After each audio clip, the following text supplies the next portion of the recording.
महाराष्ट्रातील ताज्या घडामोडी पाहण्यासाठी आजच आपल्या न्यूज 15 मराठी या चॅनलला यूट्यूबवर सबस्क्राईब करा.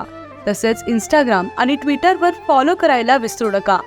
न्यूज 15 मराठी, आवाज जनसामान्यांचा.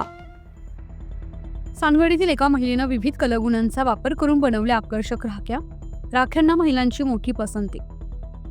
रक्षाबंधन म्हणजे भाऊ बहिणीच्या प्रेमाचं बंधन. एकीकडे रक्षाबंधन सण हा तोंडावरच आलेला आहे. बघितलं तर जिल्ह्यामध्ये बाजारपेठेत राख्या मोठ्या प्रमाणात विक्रीसाठी सजलेल्या आहेत.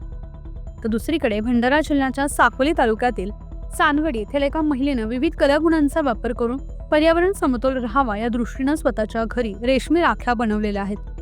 दीक्षा गोटेफोडे असे या महिलेचं नाव असून प्रामुख्यानं ब्युटी पार्लर हा त्यांचा व्यवसाय. मात्र दीक्षा हिला स्वतःच्या कलेतून विविध वस्तू निर्माण करण्याची मोठी आवड आहे. काही दिवसांपूर्वी दीक्षाने स्वतःच्या घरी रेशमी राख्या बनावट करायला सुरुवात केली आणि बघता बघता दीक्षाने विविध प्रकारच्या वेगवेगळ्या पद्धतीनं शेकडोंच्या वर राख्या तयार केल्यात. यासाठी सानवड येथील सरपंच सविताताई उपरीकर यांनी मोठं सहकार्य केलं आहे. या तयार केलेल्या राख्या बाजारपेठेत मोठ्या प्रमाणात विक्रीसाठी उपलब्ध झालेल्या आहेत. तर या राख्यांना महिला वर्गांनी प्रचंड मोठ्या प्रमाणात पसंती दर्शवलेली आहे. न्यूज 15 मराठीसाठी साहिल रामटेके, साकोली, भंडारा. तर माझं माहीत नाही, असं एकदम माइंडमध्ये आलं की काहीतरी आपण करून बघावं. माझं पार्लर तर आहेच, बट म्हटलं काहीतरी करून बघावं नवीन. तर मग सुचलं मला की एक तरी राखी बनवून बघते. जर नाही आपण विकलो तरी स्वतः यूज करायला घरी घरच्या लोकांना किंवा असं नाही विकता आलं तरी. मग मी 1-2 राखी तयार केली, सर्वांना आवडले, छान वाटले.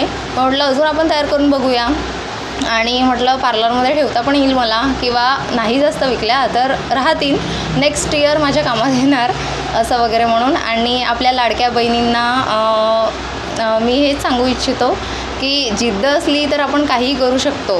आणि माझ्याकडे आता राख्या उपलब्ध आहेत, तर मी हेच सांगणार त्यांना की तुम्ही घेऊन जाऊ शकता, इथून माझ्याकडून विकत घेऊन जाऊ शकता. ह्या ज्या तुम्ही राख्या बनवल्या जवळपास किमान किती दिवस लागले राख्या बनवण्यासाठी? 4-5 दिवस लागले मला. जर मी कंटिन्यू नाही बनवलं असं, हां, हळूहळू, म्हणजे मला जेव्हा वेळ मिळाला तेव्हा केलं मी. कारण मी क्लासेस वगैरे पण घेत असते, तर मला तेवढी वेळ मिळत नाही. पण वेळेत वेळ काढून मी केलं, मला इंटरेस्ट होता म्हणून मी केलं.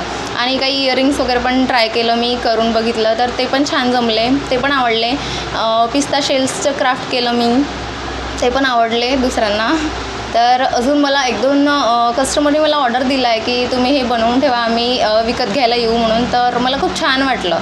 आणि अजून समोर मी पुढे काहीतरी नवीन ट्राय करणार आहे. जर कोणाला इंटरेस्ट असेल तर तुम्ही येऊन विकत घेऊन जाऊ शकता, माझ्याकडे अवेलेबल आहेत.